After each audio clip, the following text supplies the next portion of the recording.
overall, right, how much of a shit did you give about the coronation? I probably wouldn't have bothered, but knowing that Harry was going to be there, it made it a bit more like, oh, what's going to happen? How's it going to be? And all that, you know. Because I don't know about you, but I've watched several seasons of The Crown and enjoyed the back and forth between Harry and I mean, not say I enjoyed it lah, but it's kind of we've all observed it and all have had opinions about it. We've talked about even the South Park episode that made fun of Harry and Meghan before and all, right? So this is just another chapter in the story lah to me. I see. Because I mean, for me, even taking into account Harry's presence there, Harry's role, I really could not give a shit. Yeah. Like I really did not have any interest in watching it, or the only reason why we're talking about it now is because I mean it is a global thing, right? So when I think about it, it does have some sort of global impact. I wouldn't say global relevance, but it is a piece of content that is consumed around the world lah. So from that perspective, I'm like, okay, this is still an international event lah. Yeah. You can disagree with the event, but you can't deny that it was a spectacle, like you said. London, there were, I don't know, hundreds of thousands of people on the street. Yeah, right. that's right. I know. Even during the Premier League games, apparently, like when they were playing or some song, the fans at the games were booing because it is also quite a polarizing thing, lah. Yeah, the national anthem. I think the Liverpool fans were jeering during the national anthem being played in honor of the new king, lah. Yeah. Yeah, and then of course the additional drama piece of Harry's appearance, lah. Yeah. But I mean, there is a whole movement, lah. You're not alone in thinking that way, because there's a whole movement. I think the hashtag that they use is "Not My King," to signify the general aversion to this whole spectacle of the monarchy and the royal family and the extravagance, basically. And I think like one photo I saw that really encapsulated all that was someone did an aerial shot of that golden horse carriage you mentioned. And it was traveling on, just road, right? Yeah. But there were a ton of potholes on the road. But over time, I don't know, maybe there's no budget to fix the potholes in the road. So they filled it with wet sand, apparently, to cover up those potholes while the carriage was going over the road. So people are saying, yeah, this is a country that literally doesn't have money to like fix the potholes on the road, but it has the money for a fucking golden horse carriage to carry this guy from one place to another. Shit. So that juxtaposition was pretty interesting. Yeah. Yeah, because I mean it is fully state funded, lah. Right. It is fully state funded, and yeah, there were protests also apparently. And a survey apparently done in April this year suggested that the British public was ambivalent toward the event. I guess maybe for people outside of the UK, like if I watch it, it's like I'm watching a reality TV show. Yeah, it is. Really is. So it really is. But if I was there, right, I think I would also feel like, why are we doing this? Why are we I mean, even when it comes to events in Singapore like F1, which is a commercial event, it's not really state funded fully. Already people have polarizing views, lah. If it's something like this, like NDP in Singapore also got some polarizing views, right? But Harish, you're sounding like the kind of guy that nobody wants to invite to parties. Tell me, when you were on the yacht, I just went to a yacht party yesterday. When you were on your yacht party holding a champagne flute with your little pinky out like this, were you thinking to yourself, why am I here? Why are we doing this? Why are we doing this? Why are we celebrating? Were you thinking that also? Tell me. Of course I was. And there was no champagne. Not my yacht party. Not my yacht party. Is that what you're saying? No lah. I mean, it was a bit of a surreal experience, but I won't deny it. I had a good time. I had a good time. Yeah, but so maybe people will just want to have a good time with the coronation parties and all. So yeah, right? But the who paid for the yacht party? My friend, right? I didn't pay for it. So, but if I had to pay for it, I'd be like, yo, why the fuck are we going on this yacht? It's not cheap. Why can't we go somewhere else? But I didn't have to pay for it. I'm like, yippee! But I mean, there are arguments that the royal family and all these trappings of the monarchy, they are a tourist magnet itself, right, for the UK. So I mean, I think millions of people were watching this ceremony, and you seeing Westminster Abbey. It's like how when people saw Marina Bay Sands during the F1 night race for the first time.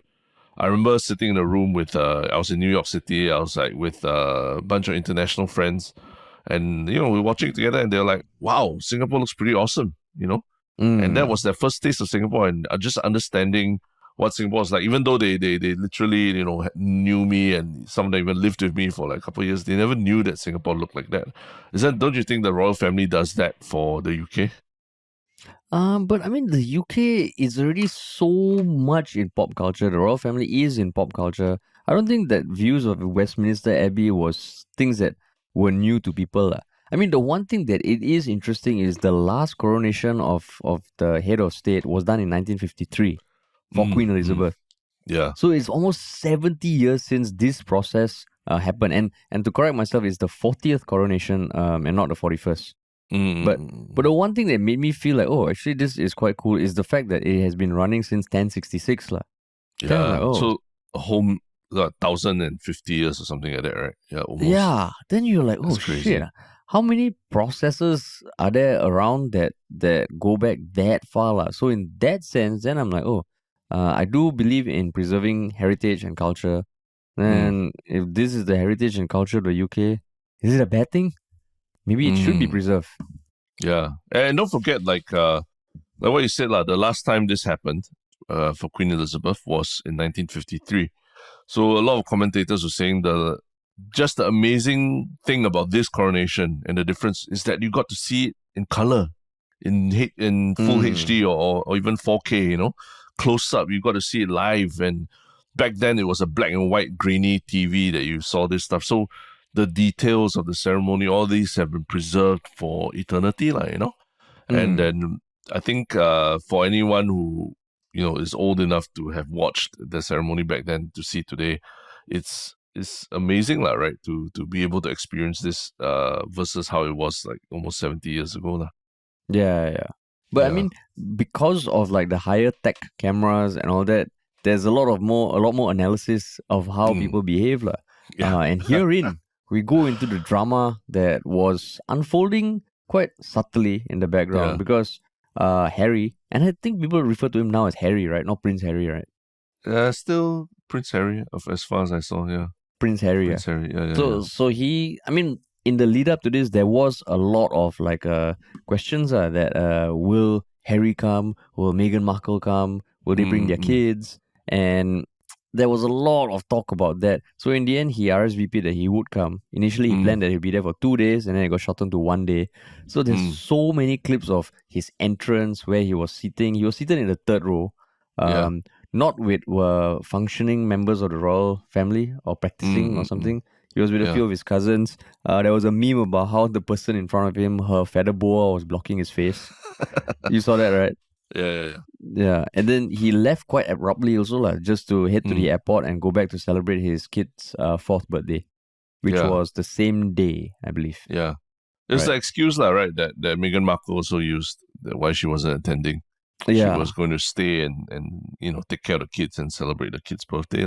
Yeah. But it seemed like Prince Harry, maybe he wanted to be there longer, but the whole thing, just was very awkward for him in some ways. And it's amazing because if you really Google it, you can see all the, I think, body language experts and PR people breaking down every move that he made during the whole ceremony. Even lip readers, how he adjusted his suit and what suit he was wearing and things like that.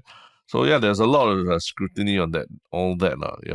But what do you think when you were reading all these things about Prince Harry? I mean, to me, it's like, wow, fuck, all this drama. Every family already got drama. Why do we need to care about someone else's family drama? Especially when it doesn't affect the policies of the country. Like in Singapore, with that Oxley family drama, there's already like, you can see some repercussions. There's talk of inequality, the power dynamics, So for this one, I was like, oh, shit. I found it hard to give a shit. But then at some points, I also was thinking, wow, what must it feel like to be Harry, man? When he entered, you have to walk past everybody in attendance. Yeah. And you go to the third row. And I'm thinking, oh my God, they shared so much in their Netflix series, their book. He shared on so many people who are there, Yeah, even his stepmom, everything also. So then I was like, many things about her.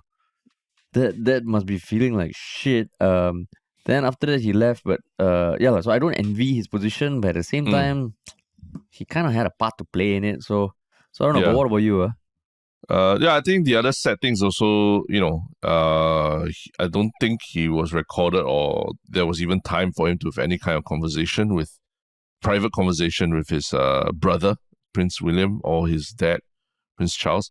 And a lot of people are speculating, or I think there's word in the tabloids that the King Charles and Prince William don't even want to have private conversations with him, because they're so scared that he'll just take all these conversations and put them in a book or talk to Oprah about it and things like that.